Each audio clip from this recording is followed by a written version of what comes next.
দর্শক, ডক্টর ইউনূস কি আরেকটা ডক্টর ফখরুদ্দিন হতে যাচ্ছেন? আপনারা জানেন যে 111-এর সরকারের সময় সরকার প্রধান ছিলেন ডক্টর ফখরুদ্দিন আহমেদ এবং সেনাপ্রধান ছিলেন জেনারেল মইনুল আহমেদ। এবং সেই সময় এই ফখরুদ্দিন আহমেদ এবং মইনুল আহমেদ তারা খুব শক্ত হাতে দেশ পরিচালনা করতেছিলেন, কোনো সন্দেহ নাই।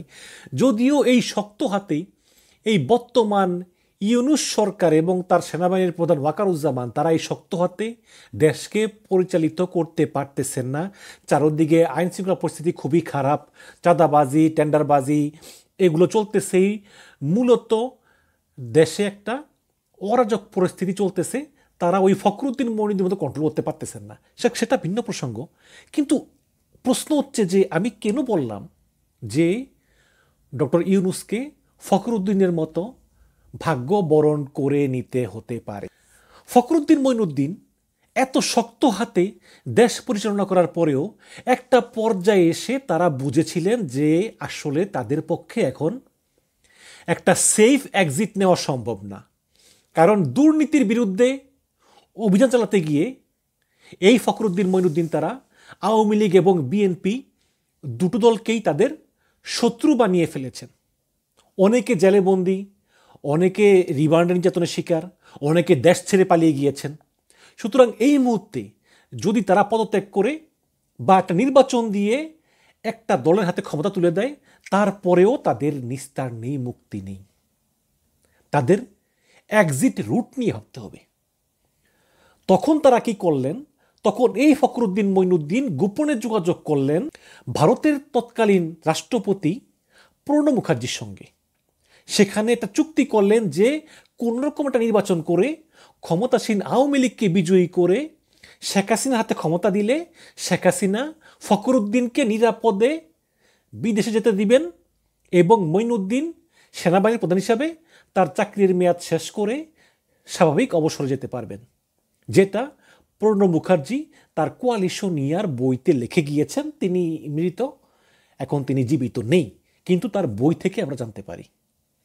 তো তাই হলো, নির্বাচন হলো 8 সালে, শেখ হাসিনা ক্ষমতায় আসলেন, ফখরুদ্দিন চলে গেল আমেরিকা এবং মইনুদ্দিন তার যে সেনাপ্রধানের মেয়াদ, সেই মেয়াদ স্বাভাবিকভাবে শেষ করে তিনিও আমেরিকা চলে গেলেন।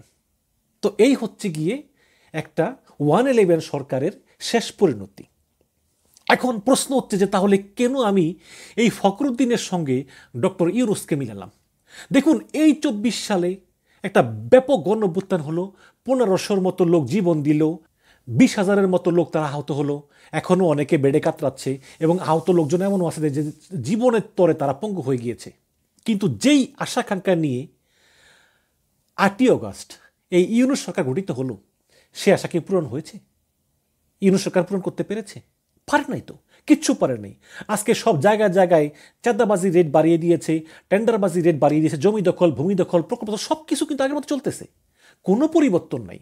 এই যে আজকেও দেখলাম একজন সাংবাদিককে কুপিয়ে হত্যা করা হলো। এই সরকার এই 1-1.5 বছরেও এই আইন শৃঙ্খলা পরিস্থিতি ভালো করতে পারেনি। এখন এই যে এই একটা বছর হয়ে গেল, এখনও আইন শৃঙ্খলা পরিস্থিতি ভালো হলো না, এটা কি শুধু ইউনূসের দোষ? আমি তা মনে করি না। যেই দিন ডক্টর ইউনূস তারেক রহমানের সঙ্গে লন্ডনে বৈঠক করলো, লন্ডনের ডরচেস্টার হোটেলে, আমি মনে করি সেই দিনই ডক্টর ইউনূসের মৌখিক পতন হয়ে গিয়েছে। কারণ জনগণ বুঝে গিয়েছে যে ইউনূস সরকার তো আর নাই, সে তো আর থাকবে না। আগেও যে খুব একটা সহযোগিতা পেত এই সরকার, তা কিন্তু না। একটা সহজ উদাহরণ দিই, একটা মন্ত্রণালয়ের উপদেষ্টা সচিবকে বলে এটা করো, আর বিএনপি এক পাতি নেতা বলে এটা করো, সে কিন্তু ওই বিএনপি নেতার কথাই শোনে।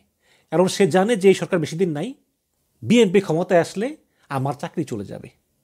এরকম তো হয়। কিন্তু তারপরেও যখন ডক্টর ইউনূস তারেক রহমানের সঙ্গে বৈঠক করে বলল যে নির্বাচন ফেব্রুয়ারিতেই হবে এবং ফেব্রুয়ারির পর আমরা চলে যাব, তখন সবাই কনফার্ম হয়ে গিয়েছে। আগে তো অনেকে বলতো যে ইউনূস সরকার 5 বছরের জন্য থাকবে, ইউনূস সরকার চলে যাবে না, এমনটা আওয়াজ ছিল। কিন্তু যখন কনফার্ম হলো যে না, এই সরকার আসলেই থাকবে না, তারা ফেব্রুয়ারি বা মার্চে চলে যাবে, তখন এই সরকারের সহযোগিতা করা আরও বন্ধ করে দিল। এবং প্রশাসনের কোনো জায়গায়, পুলিশ বলেন, আমলা বলেন, সেনাবাহিনী বলেন, কেউ ডক্টর ইউনূসের কথা শোনে না। তিনি কি করবেন? তিনি চেষ্টা করেছেন অনেক, কোনো সন্দেহ নেই। এবং যেসব জায়গায় কথা শোনে, যেমন ব্যবসা বাণিজ্য, পররাষ্ট্র বিভিন্ন বিষয় তিনি অত্যন্ত দক্ষতার পরিচয় দিয়েছেন। আমেরিকার সঙ্গে আমাদের চুক্তি হয়েছে, চীনের সঙ্গে সম্পর্ক ভালো, বৈদেশিক যে কূটনীতি, এই কূটনীতি তিনি সফল। কিন্তু অভ্যন্তরীণ আইন শৃঙ্খলা এগুলো রক্ষায় তিনি কারো সহায়তা পাননি।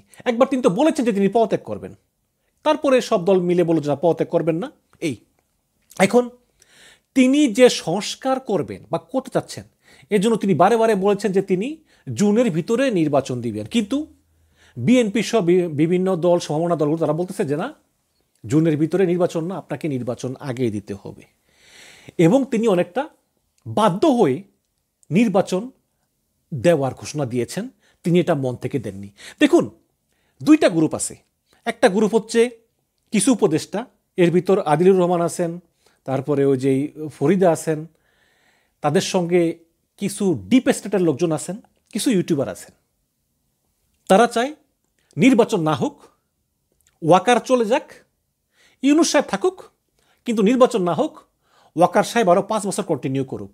কারণ উপদেষ্টা তো তারা লোপ পেয়ে গেছে, চেয়ার মেয়ার পেয়ে গেছে, এবং ডিপ স্টেটের লোকজন আছে, তারাও চায় যে আদর্শগত কারণে যে ইউনূস থাকুক। আবার এনসিপির পোলাপাইনে চায় যে ওয়াকারও থাকুক, ডক্টর ইউনূসও থাকুক, কিন্তু নির্বাচনটা না হোক। কারণ নির্বাচনটা হলে তারা মনে করে যে বিএনপি ক্ষমতায় আসলে তারা যে সব সুযোগ সুবিধা পাচ্ছে সরকারের কাছ থেকে বা নিরাপত্তা পাচ্ছে, তারা এইটা নাও পেতে পারে। এবং এই কারণেই ডক্টর ইউনূস 5ই আগস্ট যখন নির্বাচনের তারিখ ঘোষণা করবেন বলে সিদ্ধান্ত নিয়েছেন, তিনি তারিখ ঘোষণা না করে তিনি বলেছেন যে ফেব্রুয়ারিতে হবে। এই কারণে এনসিপির অনেক নেতাই কিন্তু মানে বিরাগ ভাজন ছিল, তারা খুশি হতে পারেননি। কারণ তারা চেয়েছেন ডক্টর ইউনূস যাতে নির্বাচন তারিখ ঘোষণা না করে। কারণ এনসিপি মনে করতেছে যে নির্বাচনের তারিখ ঘোষণা করাই মানে বিএনপির কাছে নতি স্বীকার করা। তারা চায় নির্বাচনটা আরও পিছিয়ে যাক।